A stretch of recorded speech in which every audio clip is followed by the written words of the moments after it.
The first showdown between these two 20th century giants took place well before 1940. It's 1916, and the First World War drags on.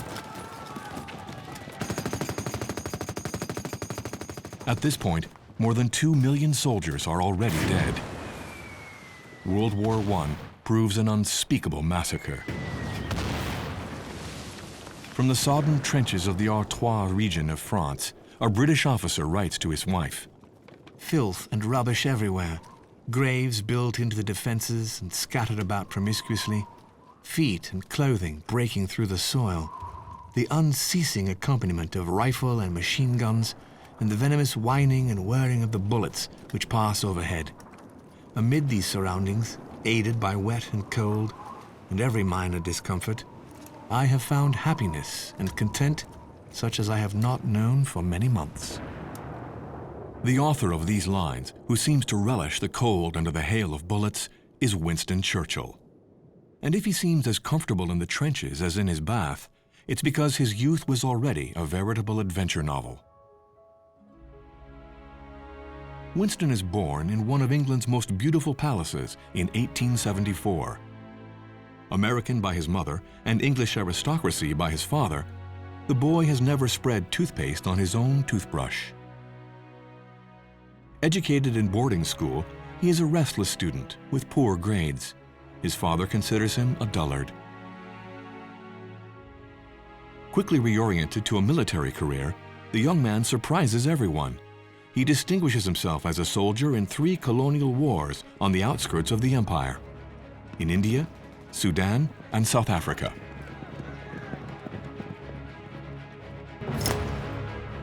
Back in England, the intrepid hussar enters Parliament and holds a series of government posts. At age 36, he's already Home Secretary.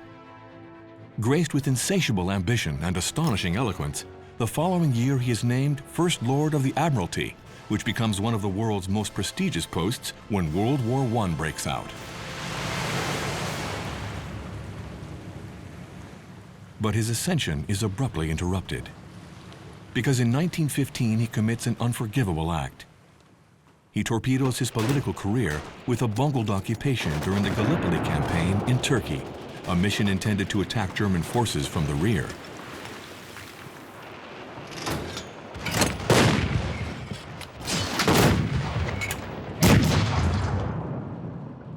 More than 100,000 soldiers from the United Kingdom, Australia, New Zealand, and France die in the course of this disastrous campaign. Churchill is forced to resign. He enters a difficult depressive phase, which he calls his black dog. At 42 years old, he's considered a finished man.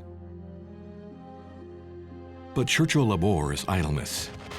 So the former First Lord of the Admiralty and Home Secretary decides to join the French front lines. He's transferred to a Scots battalion that is fighting in Flanders. Churchill loves combat, and the roar of the cannons helps keep at bay his 2 most notorious enemies, inactivity and depression. In the long hours between attacks, Churchill drinks whiskey, writes, takes baths, and very near the front line gives in to an all-consuming passion, painting.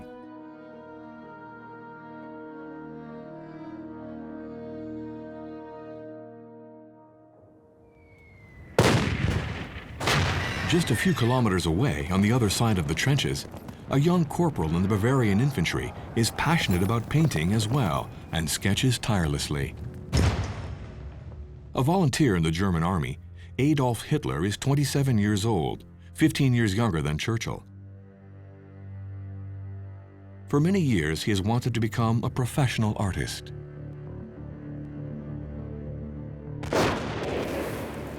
In the foxholes of Flanders, he's a dispatch rider, carrying messages from one position to another under barrage and artillery fire.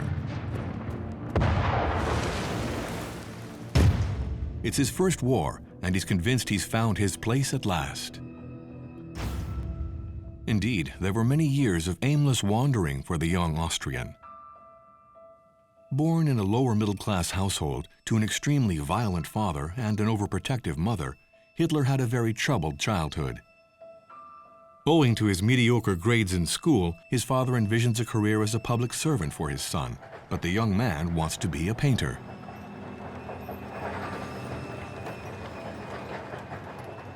Hitler fails the entrance exam to the Academy of Fine Arts in Vienna twice. The demotivated artist barely gets by selling a few paintings.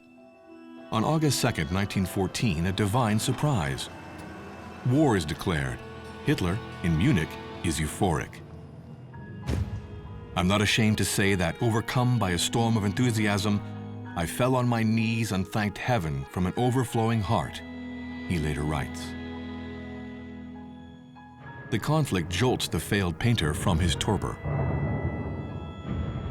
Thus, as early as World War I, Corporal Hitler and Lieutenant Colonel Churchill are in direct opposition. Everything separates them: their background, their nationality. But down in the trenches, the two soldiers resemble one another. The smell of gunpowder and paint are like a fountain of youth to them. Here, Hitler forgets his parents who died prematurely and his repeated failures in art school. Churchill pushes aside the shame that dogged him after Gallipoli, and perhaps forgets his father, who always belittled him as well. The two intrepid soldiers distinguish themselves on the battlefield. Hitler is decorated with an Iron Cross, First Class, a distinction he'll display his entire life.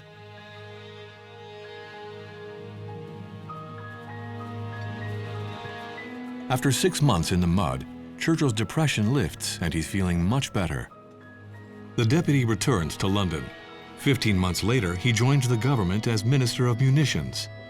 The two men don't yet know one another, but in the eye of the steel storm that pummels Northern Europe, their duel has already begun. The bullets that Adolf Hitler dodges were manufactured by the Minister of Munitions, Winston Churchill.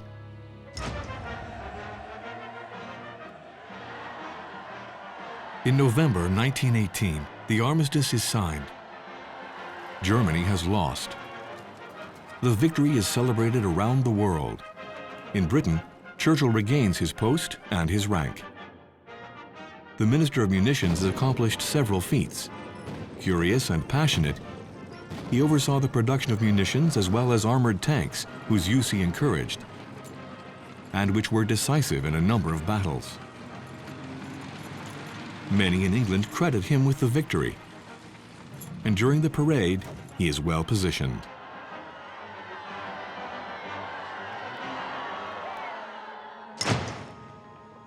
While Churchill is in the light, Hitler is in darkness. Wounded in combat and temporarily blind, the surrender is a humiliating blow for the young corporal. Unsure of what to do with his life, Hitler enters politics. The artist soldier discovers he has a talent for public speaking. He's propelled to the head of an extreme right-wing party that he renames the Nazi Party.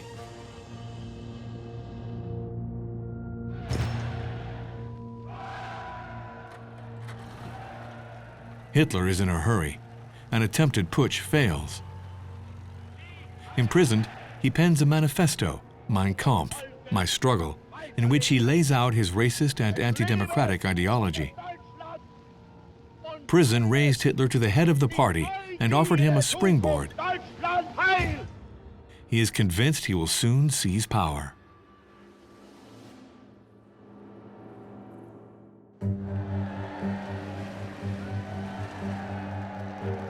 Meanwhile, in the United Kingdom, it's also thanks to his talent as a speaker that Churchill rises from post to post in the ministries of war, aviation, and the colonies. Churchill's career is bright, and at age 50, he is named Chancellor of the Exchequer, the Minister of Finance. Thus, by the middle of the 1920s, two former soldiers, painters, writers, and orators are back in the saddle. But they are worlds apart from one another. If the Englishman suggests, the German bellows. If the petit bourgeois sweats as he pushes back a lock of hair, the aristocrat is not above antics that play to the gallery. Churchill is a world-class drinker, always tipsy perhaps, but never drunk. Hitler detests alcohol and wonders how anyone can drink champagne, which he calls nothing but vulgar vinegar. Churchill is often accompanied by his wife, Clementine. Hitler plays it chaste and claims that his only spouse is Germany. The patriotic Churchill has humor and wit. He holds court for hours in the Chamber of Deputies because his colleagues fear getting a taste of his deadly eloquence if they challenge him. Like the day when Deputy Lady Astor said to him, "Mr. Churchill, if I were your wife, I'd poison your coffee." To which Churchill retorted, "Madam, if I were your husband, I'd drink it." The nationalist Hitler never debates because no one dares contradict him. He delivers long monologues that can last for hours. But his speeches fascinate the crowds and resemble mass religious conversions. The more he speaks, the more the faithful flock to him. By the end of the 1920s, the two men are now important figures in their respective countries. But an event will change their destiny.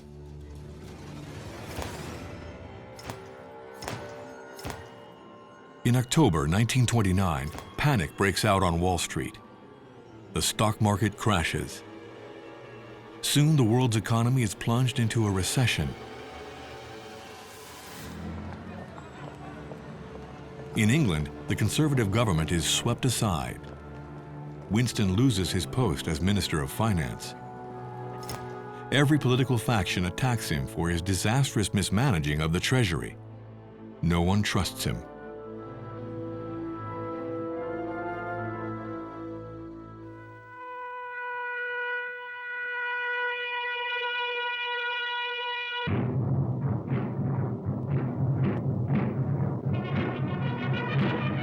While Churchill is free-falling, Hitler, on the contrary, is a rising star. Fed by the crisis, the firebrand has transformed an insignificant group into an increasingly powerful machine. Ich habe die Energie und die Fähigkeit gehabt, von den damaligen 1000 Mann vor 10 Jahren bis heute 14 Millionen zu machen. Und ich werde aus den 14 Millionen die 20 und die 30 Millionen machen. Hitler understands the frustrations of the German people and knows the humiliation of defeat better than anyone.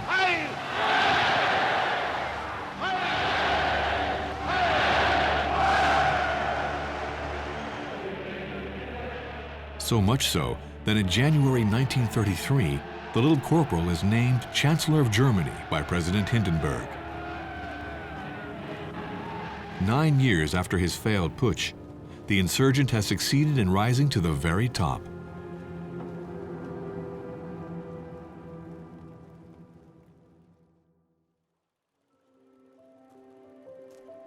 Meanwhile, Churchill enters a period of isolation. He may be alone, but he has no intention of watching from the sidelines, because he is one of the few people to have read Mein Kampf.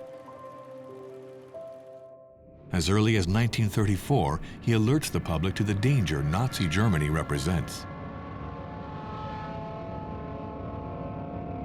Only a few hours away by air, there dwells a nation of nearly 70 million of the most educated, industrious, scientific, disciplined people in the world, who are being taught from childhood to think of war as a glorious exercise and death in battle as the noblest fate for man. There is a nation which, with all its strength and virtue, is in the grip of a group of ruthless men preaching a gospel of intolerance and racial pride, unrestrained by law, by parliament, or by public opinion. From their new table of commandments, they have omitted, "Thou shalt not kill." Now they are rearming with the utmost speed.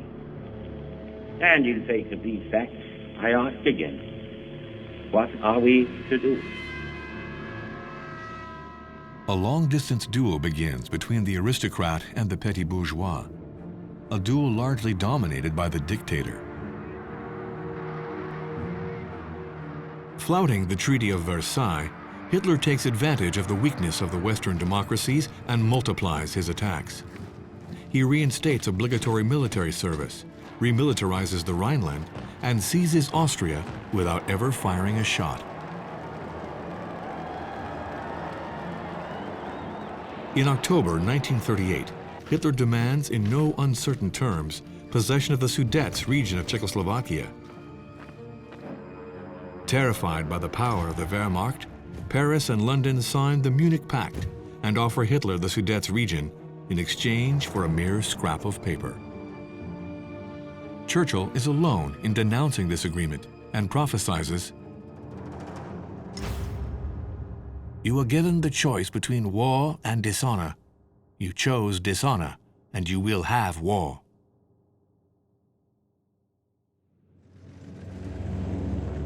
Less than 6 months later, Hitler violates the Munich Pact. In March 1939, his army invades what remains of Czechoslovakia and triumphantly enters Prague. Contemplating the city from the fortified castle of the kings of Bohemia, Hitler savors his victory. A camp aide informs him that neither France nor England have moved their armies. He replies, "I knew it. In 2 weeks, no one will speak of it again." Since taking power, the German eagle hasn't made one false move. He succeeded in taking over Rhineland, Austria, and Czechoslovakia without firing a single shot. If history had stopped there, despite the persecution of his opponents, Hitler would have been considered a great German statesman. In 6 years, he stopped inflation, fought unemployment, gave Germans back their pride, and made Germany the most powerful European nation.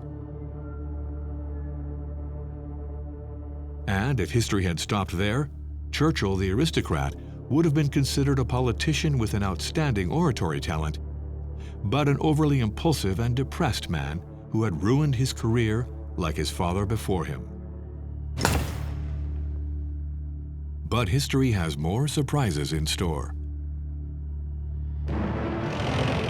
By invading Czechoslovakia, Hitler proved the Eastern nation was powerless. Progressively, public opinion swings in the other direction. The English now understand that Churchill was right all those years about Germany's intentions. A few months later, when war breaks out in September 1939, Churchill, the failed politician, is immediately called back to the spotlight. 25 years after his humiliating ousting following the Gallipoli disaster, Churchill is once again named First Lord of the Admiralty.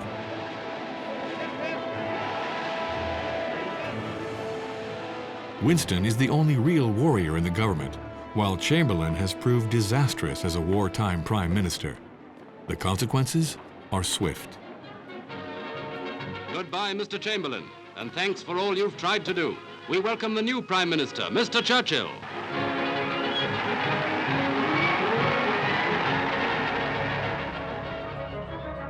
May 10th, 1940, the same day that Churchill is named Prime Minister, Hitler attacks Belgium, France, and the Netherlands. 20 years after the First World War, the two men now find themselves face to face, each at the head of their own nation. Hitler, who thought he had seen the last of his main rival, has in fact put him back in power. After a decade of observing one another, the two men will finally do battle. Excluded from political life for more than 10 years, Churchill has been dreaming of this moment, and it's understandable. This is the challenge that could restore his reputation. Hitler has indoctrinated his people for almost 7 years. Churchill has only a few days to find the words that will give his people the courage to resist against all odds.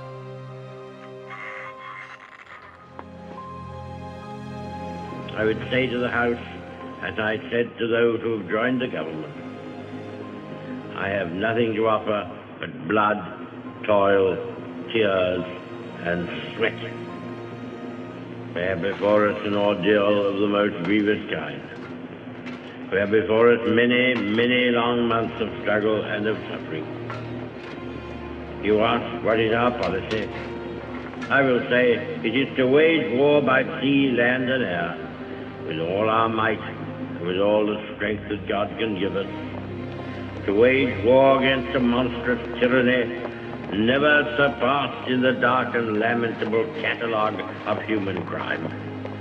That is our policy. You ask, what is our aim? I can answer in one word: victory. Victory at all costs. Victory in spite of all terror. Victory however long and hard the road may be. Hearing him speak, even members of the opposition are in tears.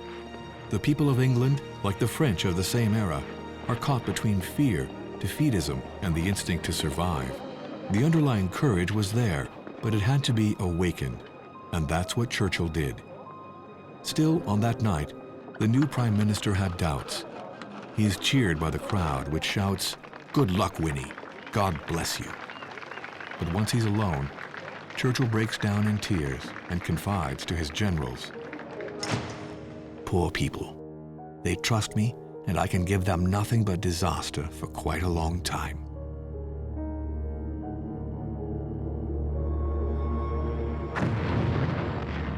Disasters? They crop up even sooner than expected. Hitler has developed the lightning war, a highly effective warfare technique. Thousands of Wehrmacht tanks, supported by the Air Force, penetrate France and wreak havoc. In just a few hours, the chain of command is broken.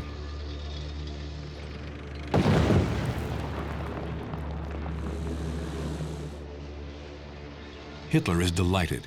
He's won the Battle of France in record time. His generals never imagined getting so far so quickly. Revenge for 1918 has been served. The vanquished of yesterday are today's victors.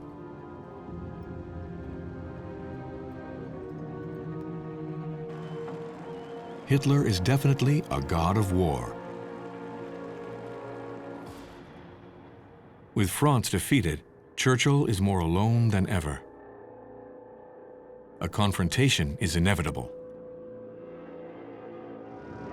The Battle of Britain begins. Starting on August 12, 1940, hundreds of bombardiers, escorted by Luftwaffe bombers, crush every military objective in southern England. A merciless battle ensues between the German Messerschmitts on one side and the British Spitfires and Hurricanes on the other. The sky over Britain is stained blood red.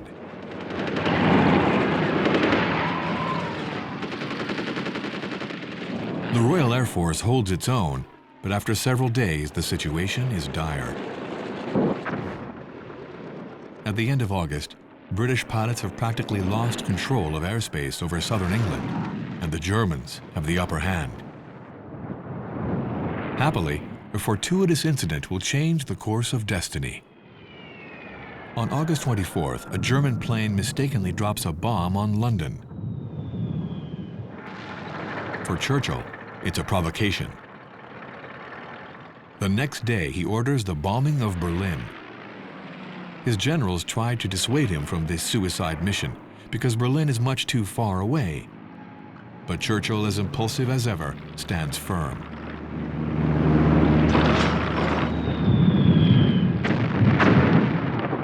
Only a handful of pilots manage, with great difficulty, to release their bombs on the suburbs of the capital of the Reich. The audacious operation infuriates Hitler. The Führer orders his Air Force to change their military objectives. Major urban areas in England must be destroyed. The Blitz begins.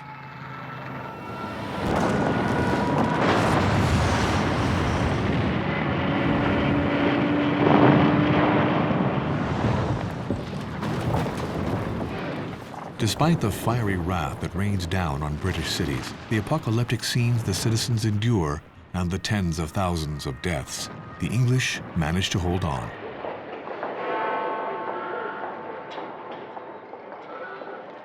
The day after bombings, the British carry on, as is their wont, and Londoners return to work as if nothing had happened. The catchphrase of the day is, "London can take it."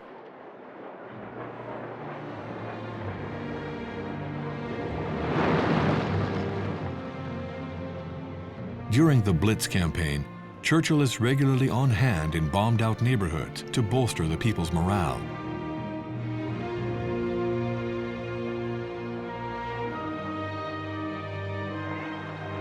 Hitler felt certain that Britain's spirit would be crushed along with their leader. But the bombings have the opposite effect.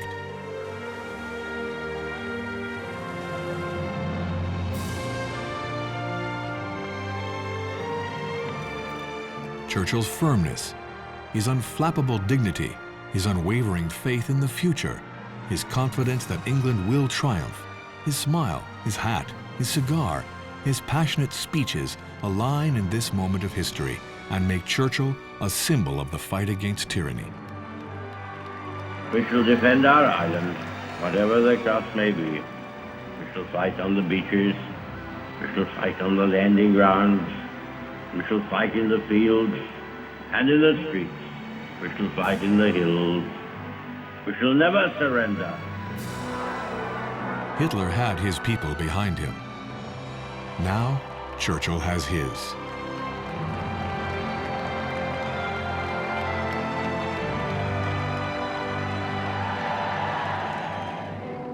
Hitler has made a terrible mistake. Changing his military objectives allowed the Royal Air Force to regroup and go on the offensive.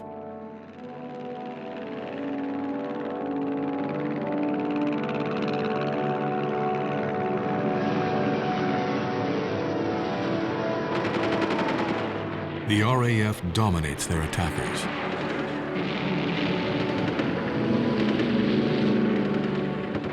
The British are victorious in the battle for the sky.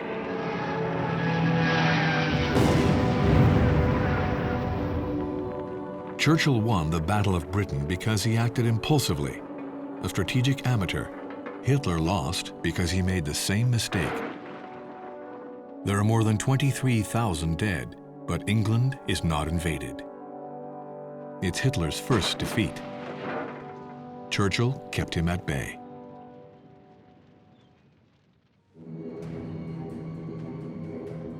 For the time being, Hitler must postpone the invasion of England.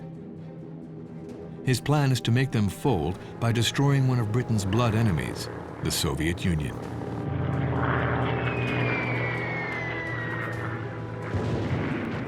In June 1941, 3 million German soldiers, backed by the Air Force, enter Russia. Operation Barbarossa begins spectacularly. While Hitler immobilizes part of his armies in the east, a dramatic event takes place in the west.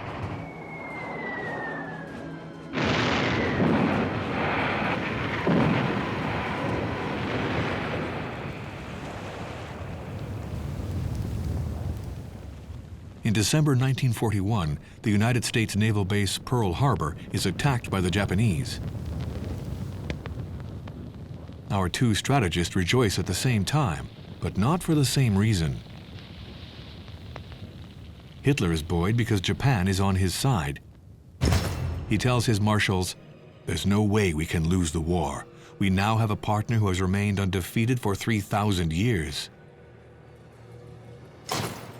Churchill is ecstatic. Pearl Harbor is the lifesaver he's been waiting for. The United States enters the war at his side. But the American giant isn't ready yet. England suffers numerous setbacks. Everywhere, Hitler's armies have the upper hand. In North Africa, or during the Battle of the Atlantic, hundreds of thousands of English soldiers die or are taken prisoner.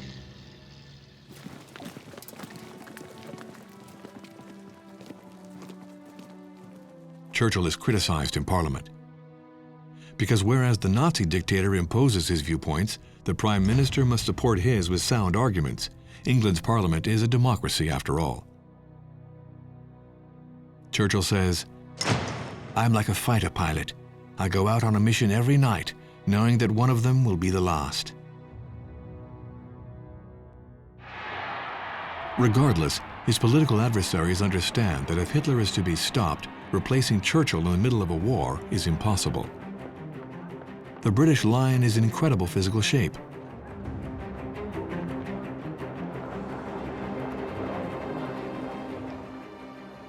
A general says, "Winston is doing a tremendous job and always makes it look as if he was enjoying himself.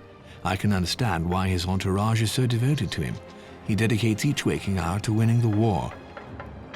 Shows no sign of fatigue and seems in better shape than politicians who work less than he does."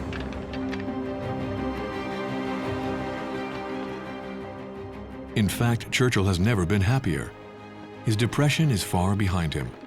In response to journalists, he says, "I have only one goal.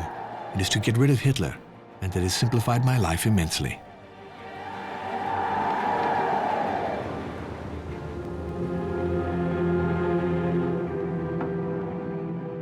On the Eastern Front, the Wehrmacht has lost tens of thousands of men, but survived the winter.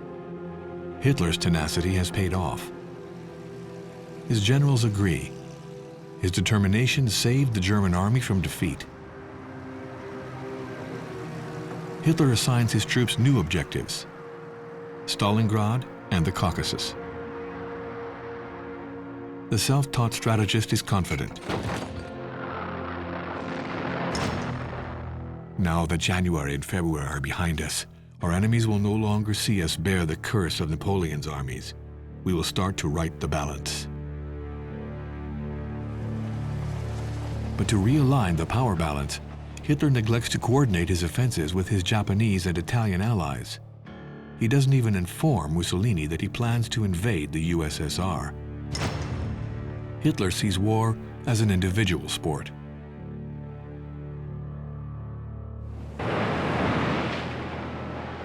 Whereas Churchill is more of a team player. As he told Ribbentrop in the 30s, his mission is to turn the entire world against Hitler. He shuttles back and forth between Roosevelt the capitalist and Stalin the communist in order to build an invincible coalition. But the Kremlin's leader has his own demands. He wants a second front in Europe to help relieve the Red Army. Winston, still traumatized by the failed landing at Gallipoli, balks. But to bring down the Reich, the old lion puts aside his fears. In the utmost secrecy, he convinces Stalin and Roosevelt to first attack the Axis powers' weak spot, North Africa.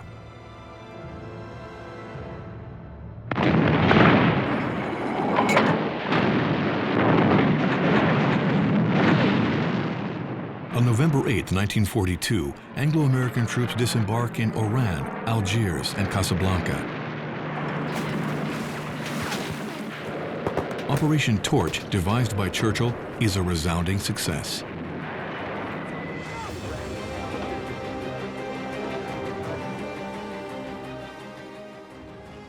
On the Russian front, Hitler's army can't budge and steels itself for another harsh winter. The old lion's efforts at last bear fruit. The coalition works in concert. Always on the go, Churchill is a veritable dynamo. He inspires his troops and his generals with a hunger for victory, all the while preserving his inimitable sense of humor. When General Montgomery says to him, "I don't drink, I don't smoke, and I am 100% fit," Churchill replies, "I drink and I smoke, and I am only 200% fit."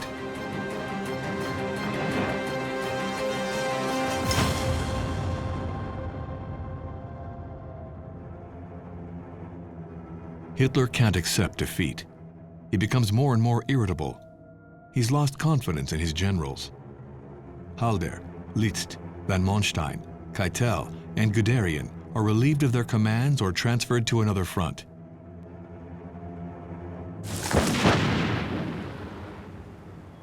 The Wehrmacht situation in the East is desperate. but Hitler refuses to surrender.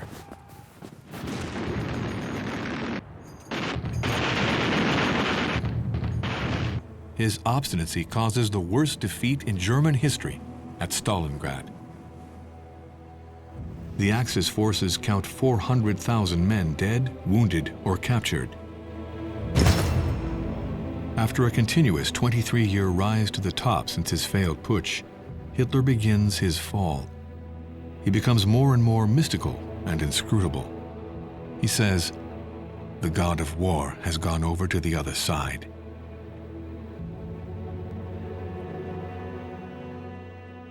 But while Hitler is losing the war, Churchill is losing control of his leadership. In Tehran in November 1943, Churchill becomes painfully aware that Roosevelt and Stalin are the new masters of the war, and that he no longer has full control of operations. Depression hits him again, followed by pneumonia. Winston fears his final hours are drawing near. But a few days later, fickle as ever, the patient is much better and poses in front of cameras in a uniform that no army general would dare wear. Very quickly, the miracle man finds the energy to dive back into military maps and planning. Because Churchill, like Hitler, can't stay away from a map for very long. The two warriors are nightmares for their generals. They give orders and modify strategies, when in fact neither of them are great strategists. But there is a difference. Winston knows he's an amateur and listens to his advisors, who save him from irreparable mistakes many a time.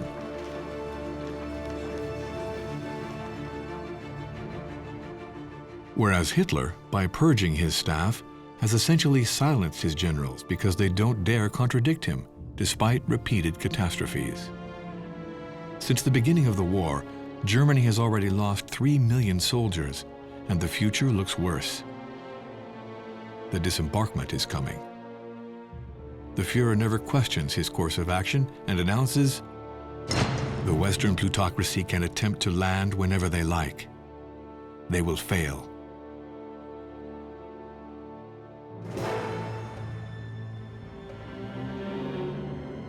In the night between the 5th and 6th of June 1944, the biggest armada ever assembled makes its way towards the French coast.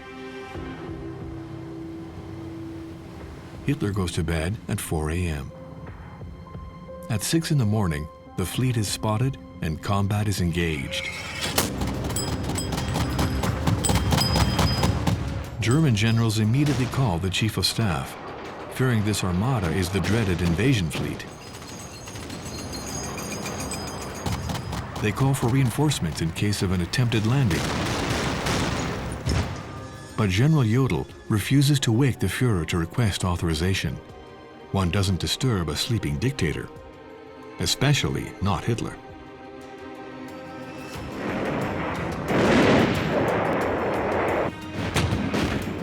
Hitler isn't roused until 10 in the morning by his camp aide.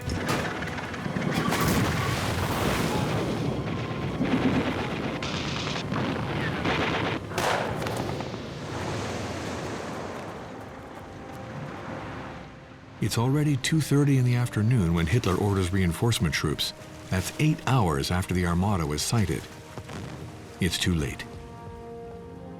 Fear of the dictator and his unilateral authority served to hasten the success of D-Day.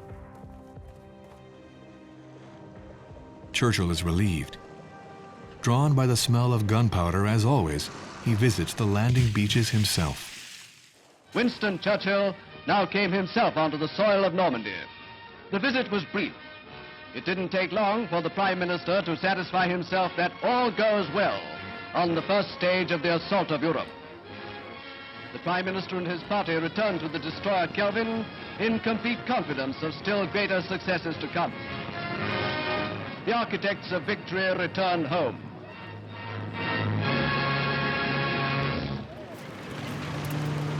Despite the successes of the Allied forces landing, the dictator will not admit defeat. On On December 16th, to the shock of Allied forces, 1,900 cannons opened fire in the Ardennes region of France. For the first hours, the surprise attack surpasses the expectations of the German General Staff.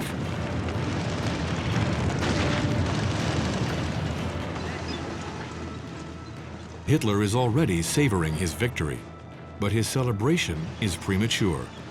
Road conditions and petrol shortages paralyze any further progress. Soon daylight allows Allied air forces to harass the Wehrmacht. They give no quarter and regain the upper hand.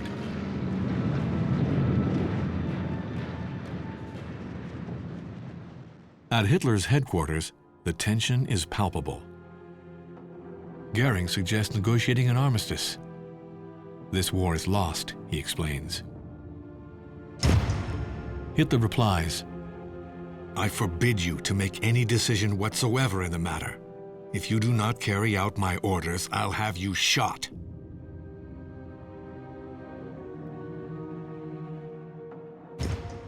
"We will never surrender. We may go down, but we'll take everyone with us." Hitler continues to put all his hopes on the fall of the Allied coalition. He tells his generals, "The moment will come when tension within the Allied forces will be so great that a crack will appear. Every coalition in history has collapsed sooner or later. The only thing to do is wait for the right moment." But Churchill has every intention of avoiding this disastrous prediction. During the Yalta Conference in February 1945, like in Tehran, the old lion carefully composes his arguments to safeguard the great alliance he founded.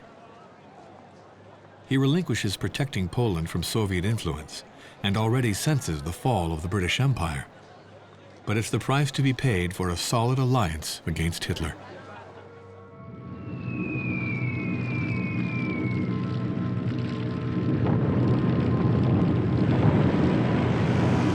To accelerate the breakdown of the Reich, Winston resorts to the kind of terror that Hitler used against him. The Allied forces double down with massive bombings on major German cities. In February 1945, Churchill and Roosevelt give the green light to the bombing of Dresden. Even though this artist city is overrun with tens of thousands of refugees and has no strategic value.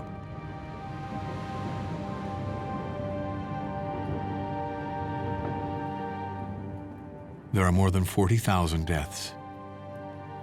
Nothing justified this level of destruction, but Winston hasn't forgotten the Blitz, or the thousands of countrymen killed by German bombs.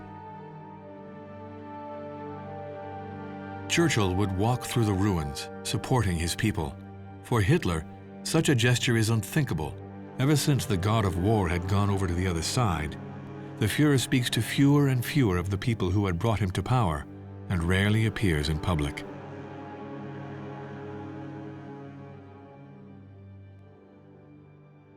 In March of 1945, Hitler makes his final appearance in the news. The eagle has transformed into a vulture. Hunched, decrepit, suffering from Parkinson's disease, he encourages members of the Hitler Youth to hold on until the last bullet is spent.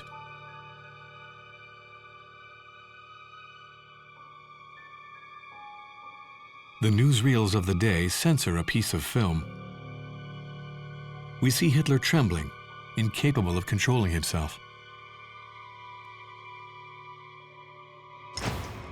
He sinks into madness, and his regime follows. Firing squads kill deserters by the dozens. In the extermination camps, deportees are massacred or driven on long death marches to wipe out every last one. Having failed to win the war, Hitler wants a substitute victory, the success of genocide. Even in Germany, like a final death wish, Hitler decrees the Nero Order, the wholesale destruction of the German infrastructure, transportation, electricity, and supply lines. Having wiped out the Jews, the Slavs, and the Gypsies, Hitler lets even his own people be destroyed, as if he wanted to erase every witness to the apocalypse into which he drove Germany. If the war is lost, what do I care if the people die? Don't count on me to shed a single tear. They don't deserve as much, he says.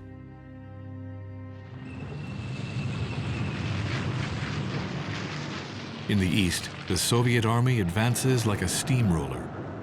In April, it floods into Berlin. It's over.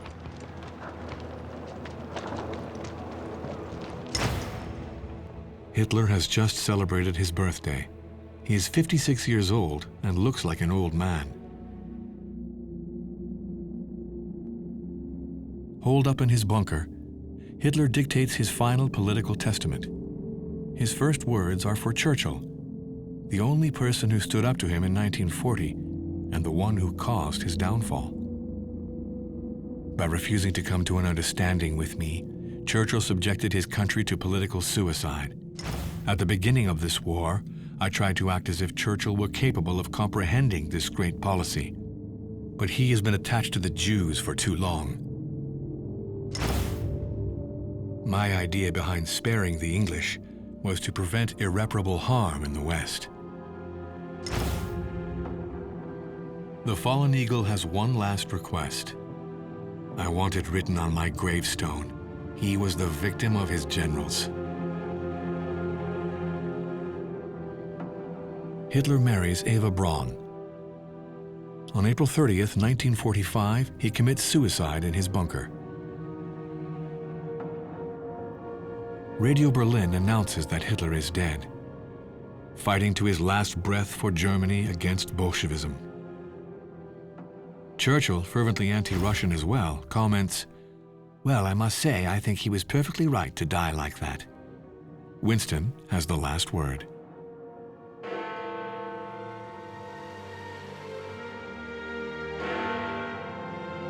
On May 8, 1945, Germany surrenders. Cheered in the streets, given a standing ovation in Parliament, congratulated by the King, Winston savors for one brief moment the results of a 6-year battle.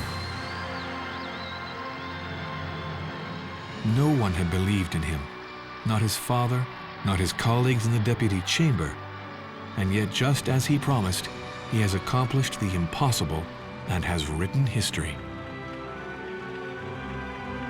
This is your victory. Victory of the cause of freedom is every day.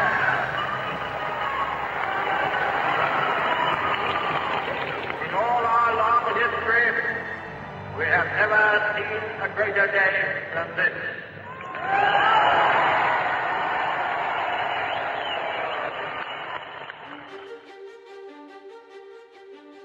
But the victory quickly turned sour. The Democrat won the war, but he lost the legislative elections. Democracy also has its pitfalls. Churchill sinks into depression. So he travels, returns to his writing, and packs paintbrushes and 86 bottles of Veuve Clicquot champagne in his suitcases. Perhaps he missed Hitler. For a time after the death of his best enemy, he lost his reason for being.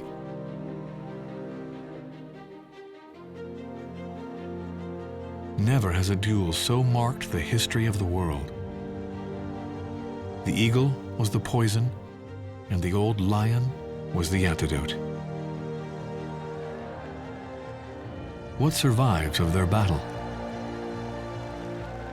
Hitler remains one of the most nefarious men the world has ever known, and Churchill, one of the most idolized leaders of all times. He offered the world his bravery and his incomparable humor. He would continue to write history for 20 more years as Prime Minister and as a Nobel Prize winner in literature.